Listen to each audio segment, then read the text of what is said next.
Hey everyone, welcome back again to the Iconist Podcast. What? Still going strong. I'm one of your hosts, the one and only Barry 3D for Deep Dark Delicious. You know where to find me. Everything is at barry3d.com. Very simple, even the link to this show. And on my side, the man, the traveler, the gypsy man, the DJs all over the world, from his house to you, to make you jump up and down like crisscross. If you wear your clothes backwards, you're just being fashionable. The one and only, my cousin, DJ Rod C. Hey! DJ Rod C. Let's go. How you doing, cuz? I'm good, man. How you doing? I'm good. I'm very excited to keep this whole thing going for this month we got going. So as our listeners know and people watching it, this is Milestone month. We are giving, kickbacks and not kickback. We ain't paying anybody, right? But you know what I mean? We talking about Milestone comics and the impact that they've had with their characters over the time up to now. And before we jump in a little bit further into that, first of all, the usual round table. Remember, support your books. I just went up the other day to Wow Comics and I got an issue that I've been looking for, a graphic novel called Super Boxers. Picked it up, loved it. Thank you very much to the guys over at Wow Comics. And when I'm in Montreal, I check out Check Swings out on the South Shore. That's close to my old stomping grounds where both me and Rod used to live before we moved and came over here to Toronto. Yeah, we miss our pretense. So definitely check out your books. Also, make sure you check out Touch of Grey Matter. Touch of Grey Comedy, a comedy troupe I'm a part of. So that's myself, Barry 3D, along with Dave Sokolowski, Zalf Ali, and Thomas Patrice. We are on the road doing shows all over. We have a couple of gigs coming up in Burlington for a couple of fundraisers going on there in Burlington. We have some coming out in Montreal. So Montreal, make sure you get those dates in August 26th. So in Burlington, June 17th. Out in Montreal, it's August 26th, August 27th, a Friday, Saturday night show, 2 shows per night. So we're doing 4 shows altogether that one. Please come out, support, and, bring out your centennial high school books. Let's make fun of me when I had hair. Woo! And the one who makes us look so pretty on this podcast, the one and only J Bird Digital Art. J Bird Digital Arts. Once again, Jay, if you need anything done for overlays to posters and all that, everything that we have done is done by Jay for our channel and for the Touch of Grey Matter. Absolutely. Thank you so much, Jay. Big shout out still to Mark. I know Mark, and I'm going to say this again, gave us some kind words, and he put out the New York City monster map. I put a link on our last video. I'm going to put a link again on this video. So Mark, yes, thank you so much for being a fan of the show and interacting.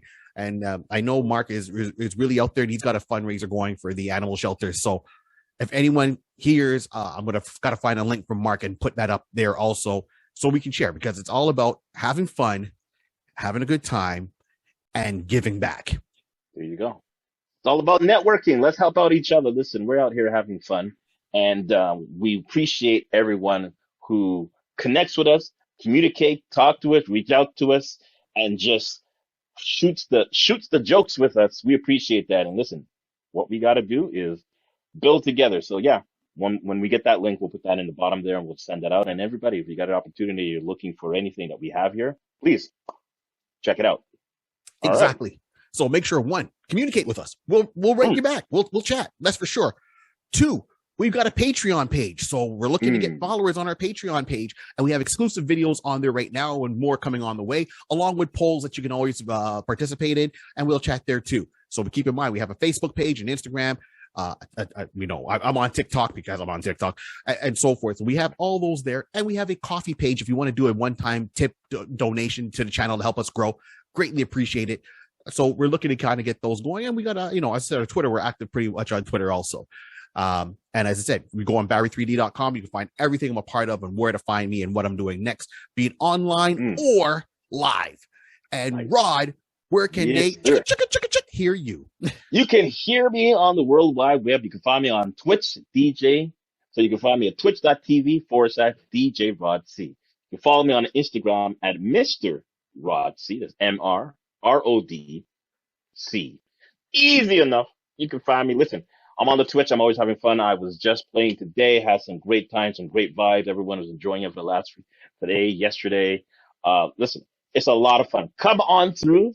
When you find me, say holler, and you say, "Yo, I saw you on the Twitch. You follow me on the Twitch, but you follow us on Iconics. Listen, pass with you, Iconics podcast. I'll be shouting you back, follow you back. Let's go. All right, right on.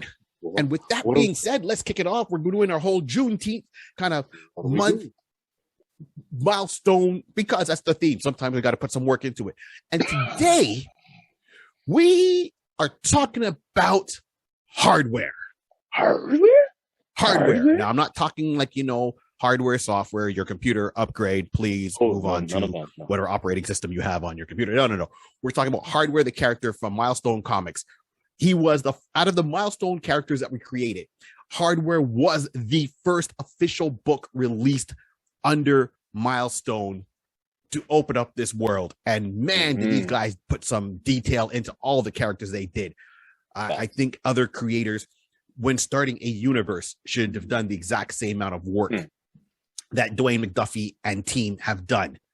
So Dwayne McDuffie was the main guy behind Milestone. It was a division from DC Comics, but to get that publishing out there, they worked in their little office in the back and created characters that are still standing the test of time now and have pushed the limits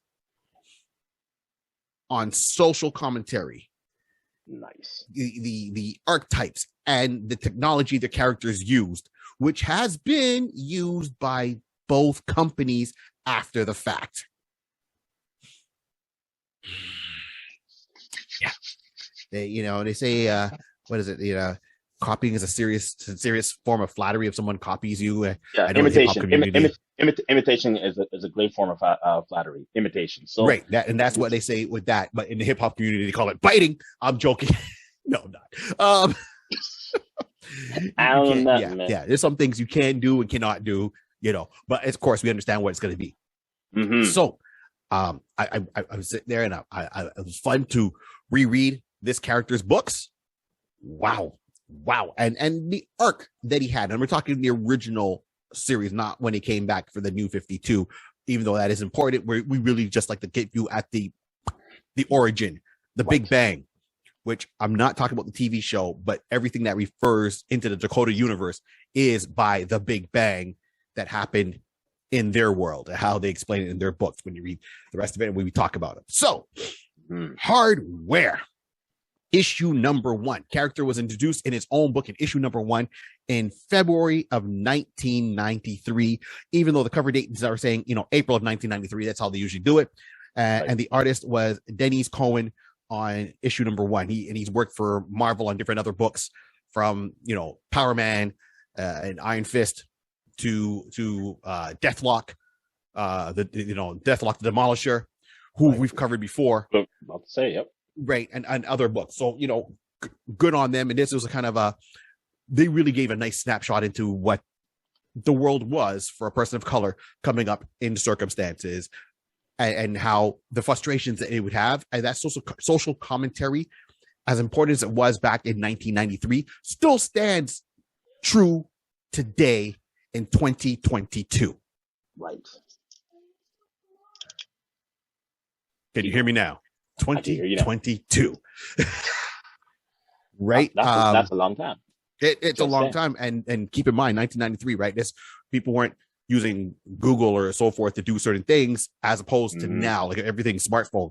Your phone has more power on it than a Commodore 64 back in the day. And I know I have a Commodore 64. Not recording this on a Commodore 64, but yeah, go pull it out. So the character there, and I mean, they had other archetypes, right? So hardware was, when they had it, Milestone came out, they had the Milestone Bible. And in this Bible, they detailed all the characters they had in there from the beginning. So they would have no misinterpretation of what the character would be, their persona, and how they were and how they operated. So hardware was fully fleshed out. Icon was fully fleshed out. Static was fully fleshed out. So this way, all the creators can sit there and say, okay, well, the character do this in a particular situation. And they kept it true to the character. I think that was really important. They wrote this book Bible, all detailed with backgrounds and everything. So we're just going to go into hardware. So hardware was, his name was Curtis Metcalf, but he also went by Kurt, that for short. He was a genius inventor who grew up in an impoverished family, but his genius was recognized from an early age by the owner of this one corporation, Avis, and turned around and said, hey, look, come for me. I will take care of you by putting you in a mentor kind of program. Mm-hmm. And by 14, he was doing like MIT stuff. Right. And he got his background in, robotics, nanotechnology, and geez, I'm missing something else. And I'll come to me in a second, but he's got like 3 main aspects. And he turned around and started working for that company. And while working for Avis company, he created a lot of technology, and he kind of hit the glass ceiling. And it was his frustration with the corporate world that caused him to become hardware. So when Curtis was working, he created a lot of stuff, as I said. Right. He realized that at one point, maybe he should be getting a little bit more money for the patents that he created, the ideas he created, because even though he was on a salary, the company he was working for was making billions. $1 billion. Billion. Now, even though Curtis was getting well paid, he could have been paid more. He was the company was making billion off of his inventions and innovations. So, yeah, as I said, he was a child prodigy, and he was discovered by the age of 12, 13 by Edwin Alva Sr. Mm-hmm. And, so the parents thought, okay, this would be a good thing, give their child that education. He wasn't the type of child to sit around and go out and play games, but he did connect with his dad on one aspect, and that was boxing. His dad's like, hey, you should go to play baseball or football. He was like, nope. But he saw boxing, and boxing kind of intrigued him, and his dad said, okay, I can teach you how to box. So his dad was a police officer and would teach him how to defend himself, also keep him in shape, get him outdoors and active to keep his body active as well as his mind, which will serve him later on into his superhero lifestyle. Curtis did a lot, and that was a frustration, is that he went in there and he started talking to Alva Sr., and he said, hey, can I get a raise? Can I get like a patent? Can I get like some credit for all the things I've created that has made you billions? And Alva looked him in the face and went, no. Are you mad? Who is mortal? And he was like, what? And he's like, no, that's not right. That's not fair. I get you put all this effort into me and money into me for my education. Mm-hmm. Gave me a place to stay, a place to work, gave me almost carte blanche in the research development, gave me a team to work underneath me. Yep. But I've made you billions. And I think that by right, I should have my name on some of the patent. Yeah. A royalty or something in that regard. Yes. And Al was like, no, that will never happen. Not while I'm alive. Never. So that promoted, Curtis to turn around and say, okay, I'm going to look into him a little bit more to see if I can find something that'll give me some leverage. Kind of almost like he wanted to blackmail him. And when he came across is that he realized that his boss was doing a lot of illegal activities on the side, and he was running a huge criminal organization underneath everybody's nose. So not only is he making billions legitimately, he was making lots illegally, and thought maybe at first he was looking for something to blackmail him, and then he realized how wrong it was, and he's like, no, I'm going to hit him where it hurts, in his pocketbook, which caused him to create hardware. Listen, it's interesting when you go through, you start to understand that what Curtis was trying to do is just, trying to make a better life for himself. But when he got the response from Alva, basically telling him, listen, we're not family. And this is one of the great things that I liked about the character and how in depth, like you're saying, Barry, in regards of the booklet, like the Bible telling you like what he will say and what they will not say and how they react. Basically, that conversation, the dialogue went similar in the sense like saying, no, we're not family. I'm your boss. You work for me. That's it. Let's not get it twisted. Let's not misconstrue or just misunderstand or misalign anything. Let's just make it clear. You work for me. So yeah, keep doing what you're doing. But good job. You want royalty? You want a part of this? No. I brought you on. Yeah. I brought a prodigy and I brought him in. You work for me. Well, that's it. Toodles. The heaviest thing. And the thing is, he can't even get out the contract. And this is the part I'm about to say. He couldn't Go even get on. out of that. No, but he wanted to get out, but that's when he realized that due to contract obligations, he couldn't do that. Again, this even shows that Curtis was trying to be as honorable as possible. Slash the contract made it, most contract these days like saying, you try to leave this industry, or sorry, you leave me. If you want to work in this industry, there's a certain time period that you cannot work with the competitors and so forth. So it just made it harder. So this, we're going back to what Barry's saying. Yeah, man, Curtis, he's kind of like, you know what? Let me see if I can find something to blackmail. But then along those lines, he realized like, no, I think I'm going to take it down myself. And I'm going to be gangster. I'm going to use your equipment Yes. and transform myself into some type of way to bring down your organization from within with your equipment. Exactly. So the contract wasn't even like, okay, 3 weeks, you can't work for anyone else for 3 weeks or 3 months. You can't work for anybody else ever again. If you want to work in this industry, never. It's either me or no one. And that's a legal binding contract that he had from way back that his parents signed, he signed. They all agreed on Mr. Alva Sr. had it Covered. like ironclad. Ironclad. He made sure he covered himself in all aspects. And again, when this was done, when Curtis was a young lad, it's going to school and everything like that and coming out. Those clauses, no one's going to think about that. Yeah, it's okay. You'll work with him, son. Don't worry about his son. You'll be okay. Parents are not thinking that, how ironclad that contract was that will just, hurt him in the future. But it's okay. Well, that's Curtis, it. Curtis has a plan. Exactly. But but at the same time, he had a nice place. I mean, don't get it wrong. Curtis had the finest cars. He was good. He had a good life. He walked into a building. The building that Curtis lived in had a doorman at the building as a professional doorman. Like you would see in some of those old school 80s movies. We walk in, it's like, good evening, Mr. So-and-so, where that doorman knows everybody's name. Yeah. And Curtis would be in and out. So he was living a good life. He could have been better, but he was living a good life. Mm-hmm. Now, what gets me is that this here is also a reflection of Dwayne McDuffie, who was one of the creators behind, the main force, I would say, behind Milestone, that you hear his name.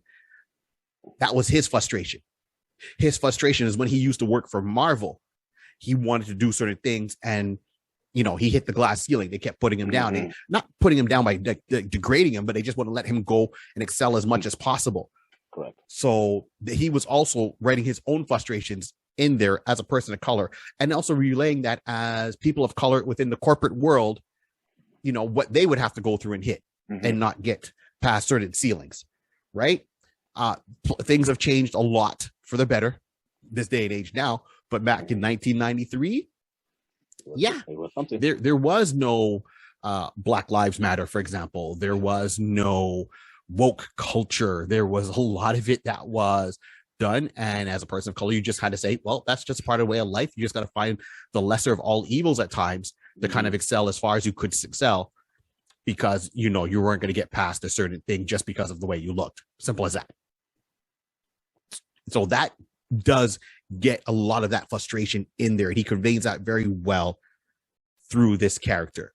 So this character's archetype, every arc, you have your famous archetypes, and this character's archetype was based on Batman. Right. I see it. Yep. This character's archetype was based on Batman. And because it's one of the archetypes of works. He's the angry man, right? Technology based and all that.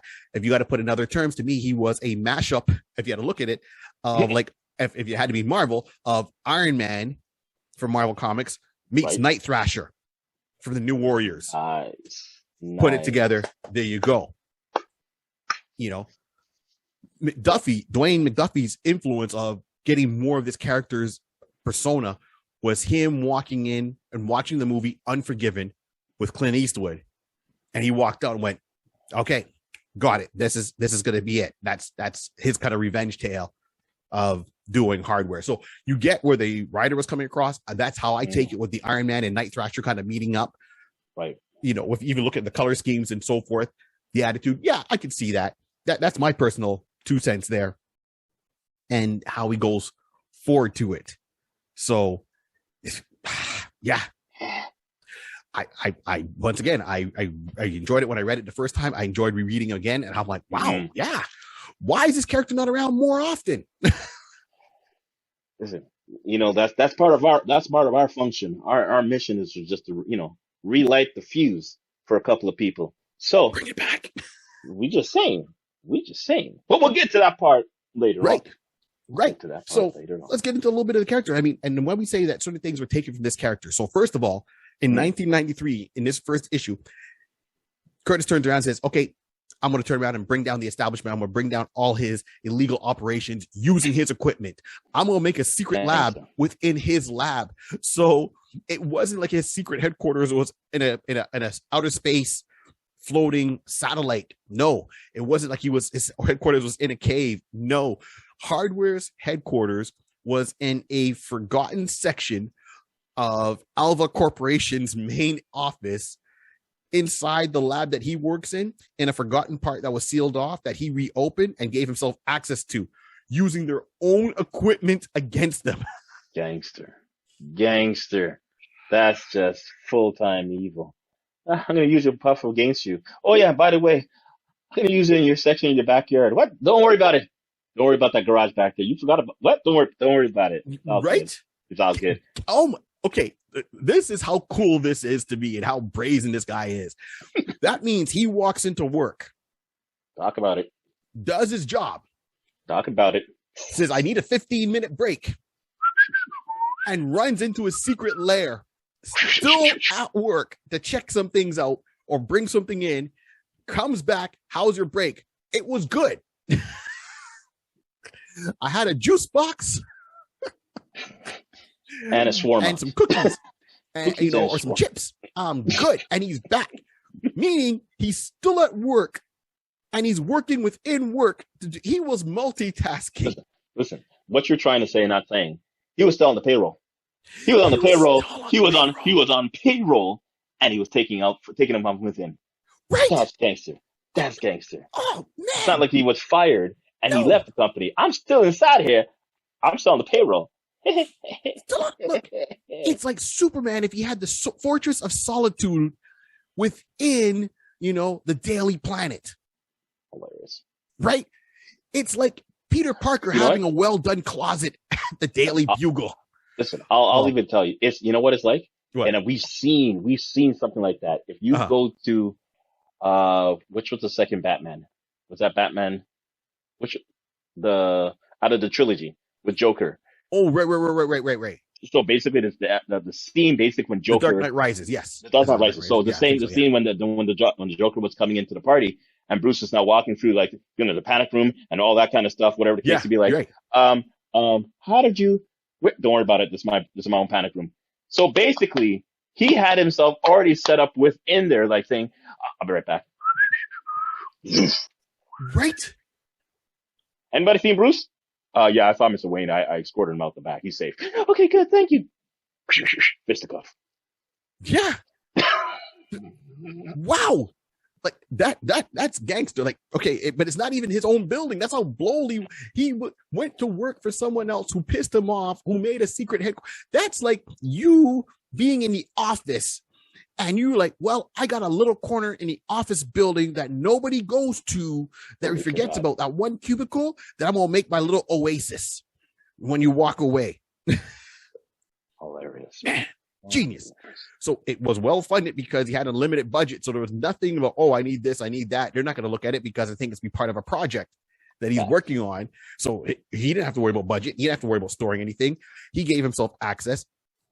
And he turned around and created a lot of stuff. So first thing he created was this. So if you look at his costume has a black undertone from head to toe, and it kind of distorts his face. So he has a machine that he walks through that's almost like a liquid metal, like a liquid polyfiber kind of thing. So he walks through this giant kind of circular door ring, right? And he walks through and it sticks to his skin and it cools down. And then that there gives him added strength, dexterity, resistance to small caliber weapons. I like, wow. Okay. So liquid metal. Now, if we look at some of Iron Man's costumes after 1993, guess what they started to use in the comic book? Listen, if you want to, for us in the real world, if not the real world, but if you want to get a visual, think of it when Han Solo got oh, why I can see it when he got in that particular Oh, the carbonite. the carbonite. Thank you. In my head, I said it's a carbonite, right? But basically, just instead of getting him freeze, he kind of like walked right through, and he just got to covered him right across. Curtis was carbonated. He was carbonated. And leave Yes. it alone. And leave it at that. Yes. Which hid his features, right? But he still was able to talk and open his mouth and still able to breathe, but still protected him. And this is technology that he got from Icon that he helped retrofit to kind of to understand it and use this to his advantage. So that's one. That's just step one. Then he would throw on all the armor on top of that, right? The big shoulder pads and chest plate, which, so first it really came from his helmet, and his helmet had nanotechnology that would help build the rest of the stuff. And then his shoulder pads had the power packs for it, right? But onboard computer in that regard and that kind of thing. Onboard computer. In those days. Yep. Dolby, right? So he had it all. And Dolby is an acronym for what he calls onboard. Was it onboard compute? Onboard computer? I think I've never seen that. Is it Obi or yeah? Oh, it's Obi. It's Obi. Obi. My mistake. Obi. But it was basically Obi was onboard computer, but instead of saying the computer part, it's just Obi. Right. Like, okay, you're being cute. Nice. So once again, that AI onboard computer, Iron Man and Jarvis. Interesting. Back in 1993. Okay. So we got it. Okay, cool. We're moving on. So he's got the armor, he's got the power armor, and then he's got nanotechnology, which allows him to, first he would bring things with him that he would need, but then on top of it, it will allow him to create things that he needed at the time. And then, of course, he had his flying car that he called Skylark, which I thought was funny. Because, why is that, Barry? Well, when you hear in the West Indian term, stop skylarking, well, you skylarking, means stop joking around, stop being the fool. And this thing was called Skylark. Funny. Very funny. Very funny. So, right. So that's his basis of weapons. And then, of course, you would see him, he had like chains on there with a hook. And he went out with a very angry attitude. He would go there and he had like wrist cannons on there, and one of his wrist cannons shot different types of things from gas pellets to explosive grounds to different things that he would have on there. And he would get in there and start taking the information he found about his boss's legal activities. He wouldn't hurt anybody innocent. He would go there to these places, like let's say the storehouses, to stop all this weapons cache, to destroy everything. Anyone there, he would stop them hard. It wasn't even the fact that he would give them a chance in the earlier issues. He went in there and said, nope, you're working as a criminal, you're going to die. And he was killing people. Yeah. At first, you see him, okay, he's going in there and he's killing people. Like he was just that angry at his situation, angry at his boss, just angry at the world, thinking he got changed. And there was a couple of aspects that come out from that. So I like that they do touch on it. He got in there and started killing people. And he's like, and he justifies it in his head. And I think it's about issue 7. He turns around. And then you realize you meet one of his co-stars are in the book, right? Bakari, and she was his love interest. Now, even though he loves her, she loves him. Well, I'll say maybe love's a little bit strong, but I mean, they really want it. Like, I guess love is there, right? He does say he loves her. So, they do love each other, but he says, I won't have a relationship with you, because I value our friendship too much that I don't want to screw it up. And she goes, well, I want to have a relationship with you, but you're the one that keeps holding back. And he's like, no, I don't want to, because I'm afraid that if I have that relationship, I'm going to ruin it. But he is a little bit of a womanizer prior to that. But he knows that this woman is the one, but he's afraid to take that step because in his mind, he thinks he's going to screw it up. And when she finds out by fluke that he's hardware, he doesn't even try to hide it, or, it was after a big battle. He's injured. He's back in his room. She goes to see him because no one's seen him in a couple of days. She has a key to his place. She walks in, sees him on the bed. She's like, what is this? And he goes, okay, look, I'm hardware. He didn't even try to, oh, this is a misunderstanding. I was trying to do something. No, he was very open. Like, no, I'm hardware. This is what, and he took a couple of hours, explained to her what he was doing, why he was doing it, all the things he was doing. Mm-hmm. And what I loved is her lie. She looked at him right in the face and said, you running around killing people, causing all this property destruction because you can't get a raise? And when she broke that down in that one sentence, I was like, oh, snap. Everything we're with this character is like, yeah, stick it to him. Don't let Whitey keep you down. Stick it to the man. Take it to the, burn down the bridges. I was pulling up my Public Enemy albums. Burn Hollywood, burn. And then she's like, you did all this because you couldn't get a raise? And he was like, well, no, it's a bit, well, okay, that's a, you know, you just gotta simplify the whole process. Oh, okay, took the wind out of my sails. Oops. Did I do that? Yes, you did. Yeah. Yes, you did. Yeah. Yes, you did. The cool part about all that, man, is when she said that, it took the wind out. Like, you saw his whole persona change. And then I think it was the next issue after that he came in, or I'm not sure, it's a bit of a blur, but one of the issues still under, 10. I think it was 7. Don't hold me to it, but I know it's one of the issues. He goes to sleep and he has a whole nightmare scenario of hardware killing people, and all the people that he killed have come back. All the people that he's maimed have come back. So he wakes up and he's having a conversation with a guy who he cut off the arm of this one guy. Right. And he's sitting there saying, oh, okay. And he tries, and he's sitting there as himself. And then next panel, he's in hardware armor and he shoots the guy, and the guy says, oh, it's okay, I'm going to come back. And then all the people that he's killed have started coming back, showing that his conscience is now saying, I have killed people. This was not right. Regardless if they were criminals, I shouldn't have killed them. Right. And this is now starting a little bit of a change, because now he's got that guilt of things he's done wrong. The woman that he loves has kind of said, you're taking it too far. She's like, I can understand where you've gone to a certain point, but you shouldn't have killed anybody. And from that moment, it shows how much he respects her, because he changes his approach to being a hero. And the thing with him being a hero, he keeps everything underground. He's not out there doing newspaper, articles and interviews and all that. Everything is that's why he's kind of Batman-ish. He's almost a myth. The villains hear about him.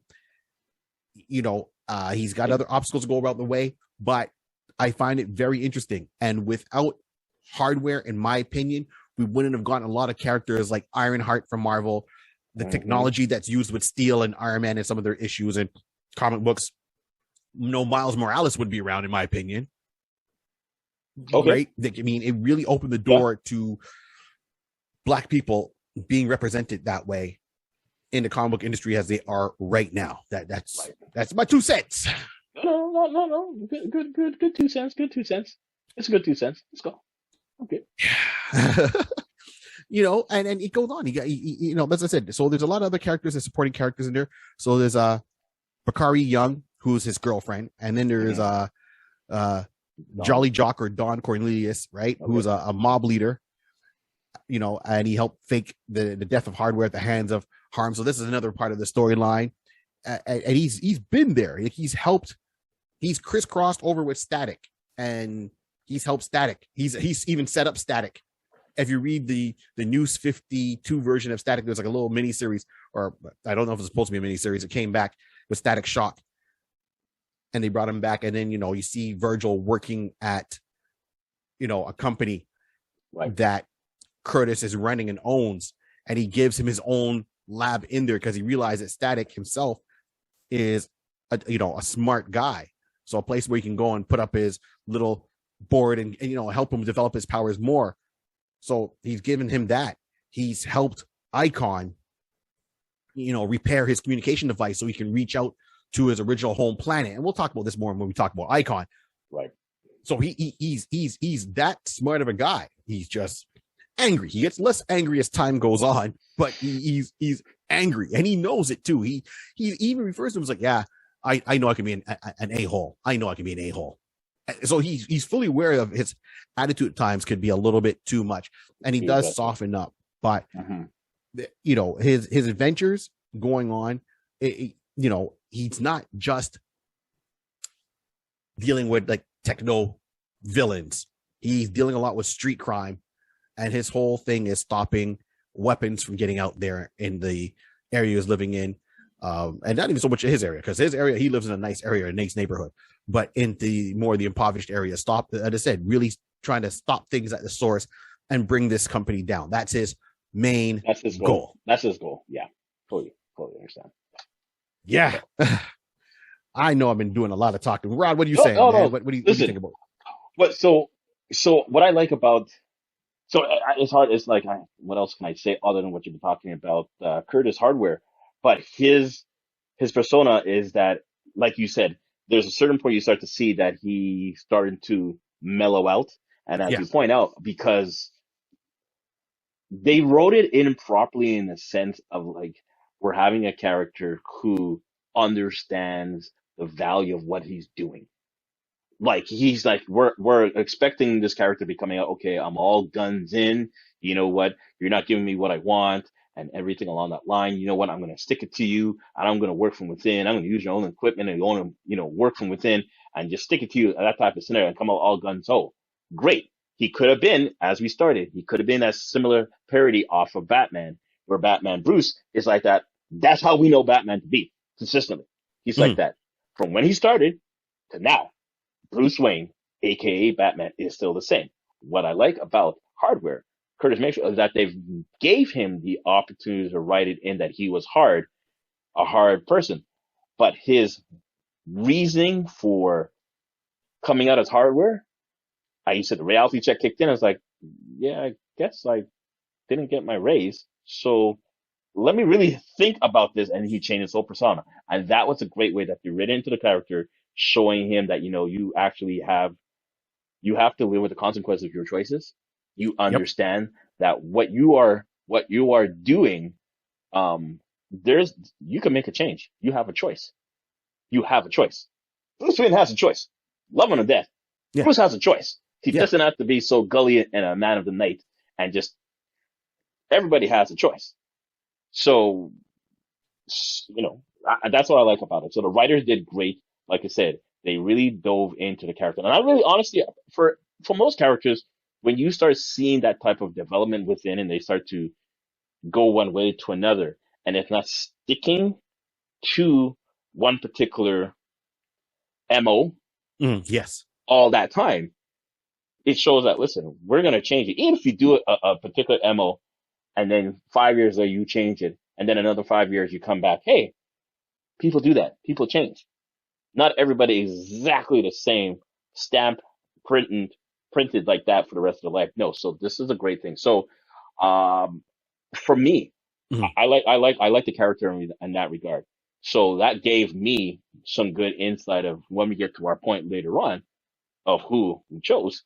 Because of stuff like that is what made me think like, okay, I like this guy. I like what Hardware is doing, and we'll get to that part later. But all I can say is the characters that he is I was trying to go reference back to the Big Bang.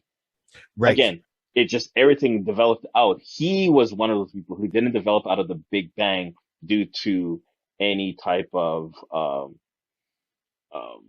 chemical changes to his DNA, and like we talked about static.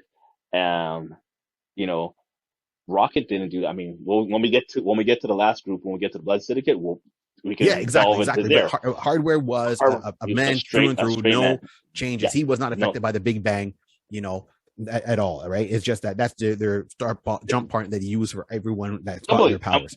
But that's what I like about it. That's what I mean. That I like also about that, again, create that universe. Everybody was all stemmed off from different aspect, whatever cases. So again, like the Batman type of scenario, you got a man, where do I remember seeing that line? Like, I mean, you're just a man in a bat in a suit. I think it was like Aquaman. Right. Yeah. That. So you run around in a bat suit. Okay. Like it. Yeah, exactly. Right. And just give you some ideas of when I say technology, what he has as a character. Mm-hmm. So, right. So it is Dolby, right? Which stands for Digital Onboard Integrated Electronics. So that's who he talks to. That's his AI there. Yeah, the black armor we talk about is an inertia winder. And it helps absorb kinetic energy and so forth. He's got a quick pick where he's able to use, the technology in his gloves, like nanotechnology, to go in and unlock doors, a sonic drill, weapons. He has what we call an Omni Cannon, and his Omni Cannon comes out from his chest. You can only use it 3 times before the armor is totally depleted, but it's that strong. He's got a plasma whip, and it can cut through stuff, or he can just use it as like a grappling hook and retract, right? He's got a retractable sword in his gauntlet that comes out and extends to different lengths, so it can go up to 36 inches or a little bit more. He's got an energy field, a fluid gun, flow gun, holographic projection system to make copies of himself around. So a lot of this was there, right? And of course, his transportation, as we said before, the Skylark. Stop Skylarking, right? He's got a jetpack. So he's up there power source wise.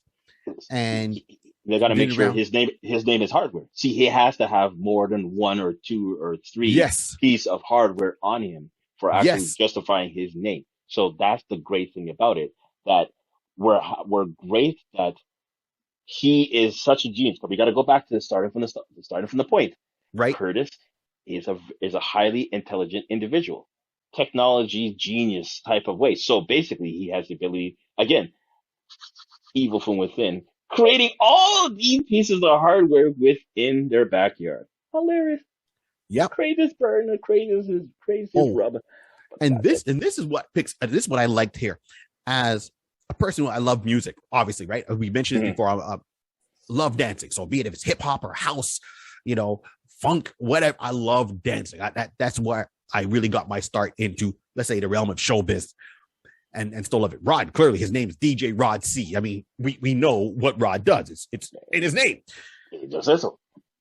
The books and the titles for each comic were unique, that it showed that they were really a part of the culture and had different interests, because they would always throw in names of a particular song, a line from a song, an album. So for one of, Hardware's, they had a female that was trying to take him down and almost made an armor to combat Hardware. And the name of the issue, right? It's a normal issue. It was just called Don't Sweat the Technique. Just saying. Man. Now, anyone reading it that doesn't know hip hop is going to say, "Oh, Don't Sweat the Technique." Okay, they're just trying to be funny. No, Don't Sweat the Technique is Eric B and Rakim. Yeah. That's classic hip hop right there. Making the connections there. Right? They've had stuff going back from, Public Enemy. All these songs at the time in the 90s, they were huge into the hip hop culture, right? They had, Static, who we covered just before. Static was named after, when they were trying to create Static, it was a popular song by James Brown where they said, we need a name of the character. Static. Don't start none, won't be none. You don't want no static? Don't start none, there won't be none. And that was actually one of the names of his issue. It was said Static, and then the name of that issue was Don't Start None, Won't Be None. So if you look at Milestone and you want to see some cool hip hop references, funk references, look at the titles and then Google the title and say, who sung that song? Just type it in the title, who sung that song or said that lyric, and you will have a great Spotify playlist that you can take with you. And worst case scenario, when you log on Wednesdays on Twitch TV, / DJ Rod C, you can make a request for one of those songs to hear it if you don't even know what it sounds like. We could probably do that. We could definitely do that. Just saying. Yeah, just say, get Rod to play it. He'll shout it out, hey, Iconis, heard this. Don't sweat the technique. Right? Man, you might even catch me on there going, about time someone said it. I'm still looking for an issue saying Saturday Love, but that's okay. I'll make my own. You got it. Don't worry, man. I got you. So now this brings us down to our part of the show where we like to say, who would we cast to do Hardware? Right? And I'm gonna let Rod take the lead on this one. Rod, who you got in what medium Is it animated? Is it a series? Is it a movie?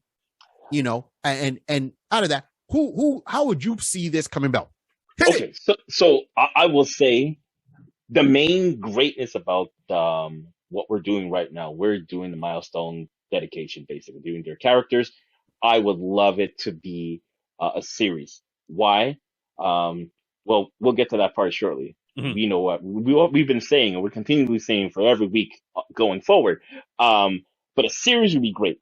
Could we give us time to grow, develop, and as well, again, we already know there's a Big Bang universe. There's the code of universe in that regard.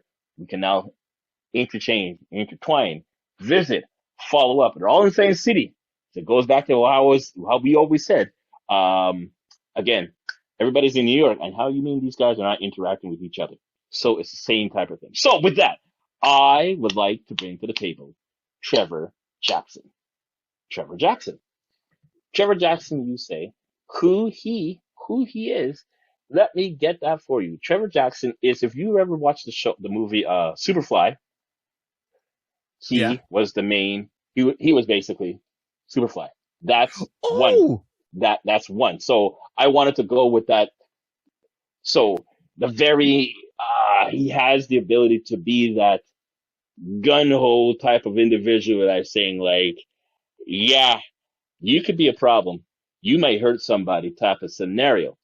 And again, he's smooth enough because he's also played Aaron in Grownish, so the spin off to Blackish. right. So again, he's a young character and everything in that regard. So I'm now portraying him when he's in his mid-20s in that regard. So that's where my mind is. I'm going from that. We're gonna have other characters, another character represent him when he's smaller, he's 13, and so forth. But I wanted to have Trevor as my main character to handle that particular show. Okay. Okay. Okay. I can see that. Yeah, All right. when you look at him, he's a smooth, like you're saying. I When see you it. said earlier, which is true. He's a ladies man and stuff along that line. So I want someone to have that particular persona, that face, that image to Mhm. portray, to be Mhm. like, I'm a smooth character, as you said earlier. As an example, he basically, where he was living well. He was Mhm. living well, 6 figures kind of scenario. He was living well. So you're gonna have a smooth person, Superfly. He'd be walking in all smooth and everything like that, but have the anger and have the ability to say, like, what do you mean you're not giving me a raise? Oh, okay. I'm a high intelligent genius. I got plans for you. All Trevor right. Jackson. All right. I like that. I'm going. Okay. I see it. So I got my criteria. So I looked at someone that I wanted to have physically fit the role, can portray the anger, the deep thought, and be able to show that emotion on his face and with actions from what he starts within the first, let's say, 12 issues, right? Right. But someone is still got to be impressive. But as I said, he's got to be smooth too, because he's got to be easy to look at for the ladies. Got you, ladies. So I was going with Mikad Brooks. Now you're going to say, who's Mikad Brooks? And I know everyone's going to say the same thing. Mikad, spelled Mehcad Brooks, played Jimmy Olsen in Supergirl. I knew the played name. Jimmy Olsen in Supergirl. Name was from I was like, why did I really know that name? Okay. So that's good. It's already Right, going DC. So you're sticking with DC. Yes. We're switching it up. Okay. Now, hear me here. So first of all, I know how they show him in the book that he has hair, I see where you're going. Mikad is bald. Touché. But when he grows in his facial hair, mustache, a little bit of a goatee, or it does throw off. He doesn't look so like much of a baby face, but it suits him more. I find him better looking with a little bit of the mustache and a little bit of the pinch at the bottom than him totally clean shaven. So that's one. If you look at pictures of him on Instagram, you'll see how cut this man is. This man is so cut, he cut diamonds with his pecs. So, right? He's got the height. He's got that voice, smoothness to him. Yeah. In this here, now this, usually I'm saying do something as a series, as a streaming series and kind of really get into it. With Hardware, I don't think we need a series. I just think we need a good movie. Okay. Right? And with a movie, my thing is it's got to be a trilogy, though. It's got to be a trilogy, right? Okay. Or if you can't even get a trilogy, it might be a little bit too much. Give me two pictures. One picture really introducing Hardware and take good aspects from the first 12 issues, you know, and put part of that in movie number 1. The other part maybe in movie number 2 to wrap it up, or do the good parts in movie number 1.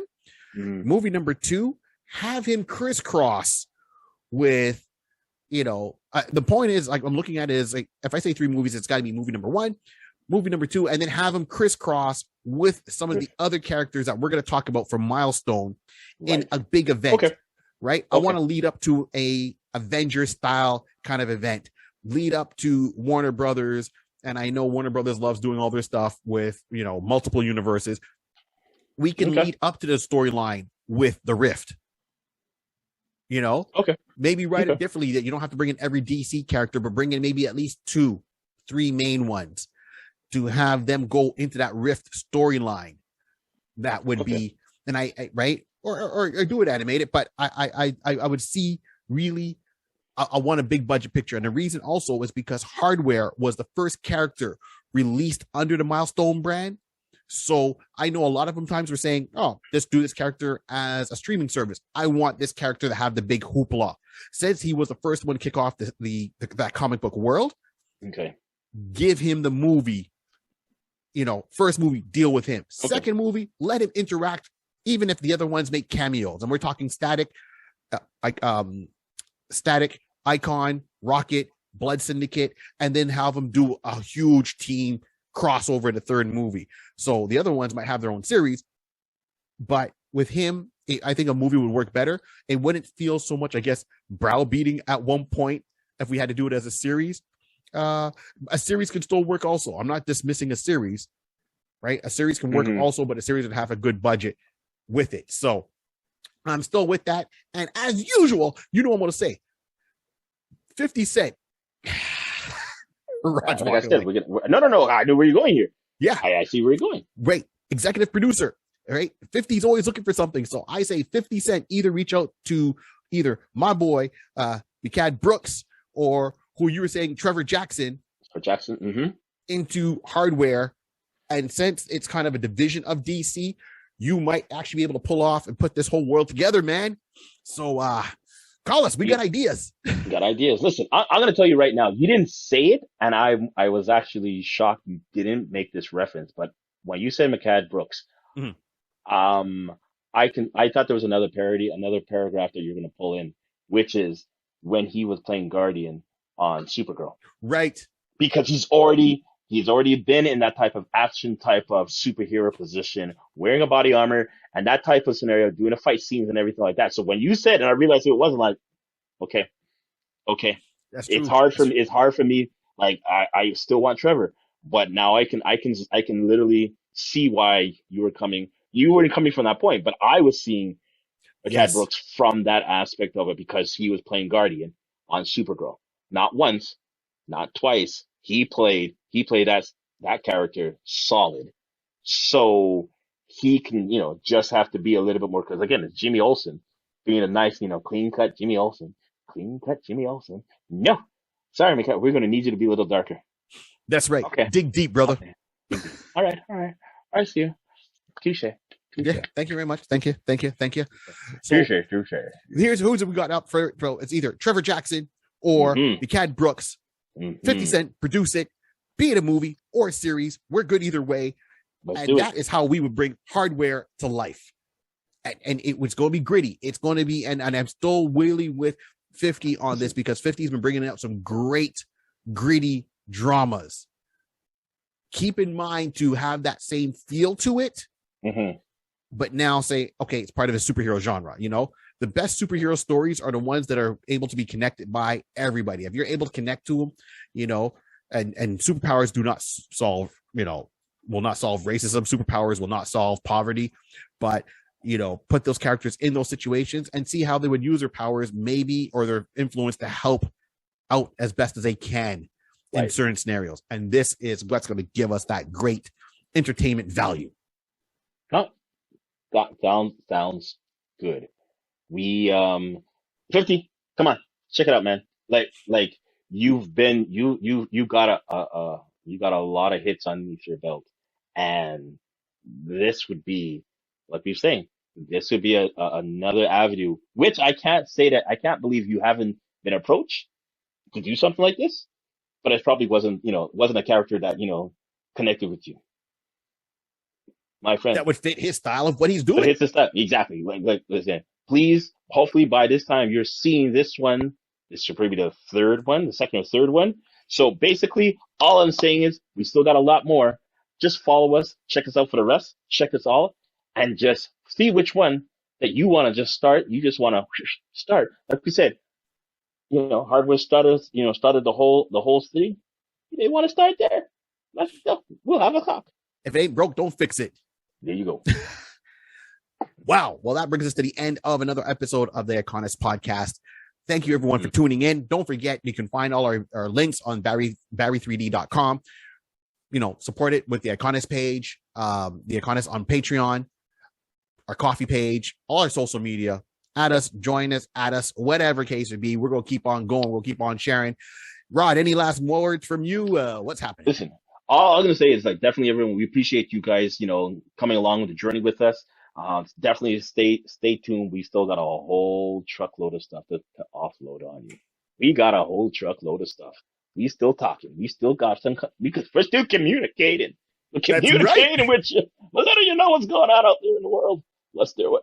Let's do it. Right. And on that note, remember, this whole world was started with a piece of paper, a pencil, and lots of imagination. Everyone, keep on dreaming. Let's do it. Hardware. I am hardware. He can be pulling a Tony Stark. I'm hardware.